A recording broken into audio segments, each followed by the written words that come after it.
आज का हमारा टॉपिक है इंडिविजुअल सप्लाई कर्व।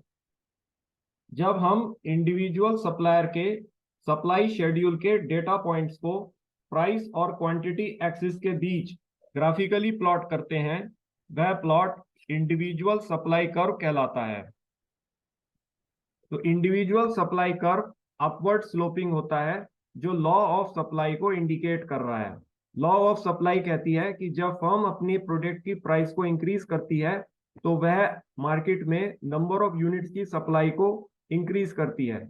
राइट। तो सपोज ये फर्म जो है, इनिशियली इसने अपने प्रोडक्ट की प्राइस को ₹10 रखा है और इस ₹10 पर ये मार्केट में 110 यूनिट्स को सप्लाई कर रही है।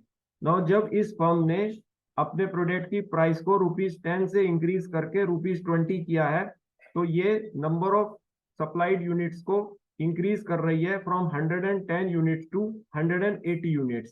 सो this is in agreement with the law of supply. Individual firm की सप्लाई कर्व फर्म की मार्जिनल कॉस्ट कर्व को रिप्रेजेंट करता है। जब फर्म्स इकोनॉमीज ऑफ स्केल को अटेन करती हैं तो उनका सप्लाई कर्व डाउनवर्ड स्लोपिंग होता है। इन फर्म्स के पास फ्लेक्सिबिलिटी होती है कि वह अपनी रेवेन्यू को प्राइस या सप्लाई को बढ़ाकर या दोनों को बढ़ाकर इंक्रीज कर सकती हैं। जब firms diseconomies of scale को अटेन करती हैं तो उस फर्म्स का सप्लाई कर्व अपवर्ड स्लोपिंग होता है। ऐसी फर्म्स अपनी सप्लाई इंक्रीज करने के लिए कंस्ट्रेंट होती हैं और वह अपनी रेवेन्यू को प्राइस को इंक्रीज करके ही एनहेंस कर सकती हैं। The graphical representation of A supply schedule is called as supply curve. The individual supply curve is showing a straight line and an upward slope.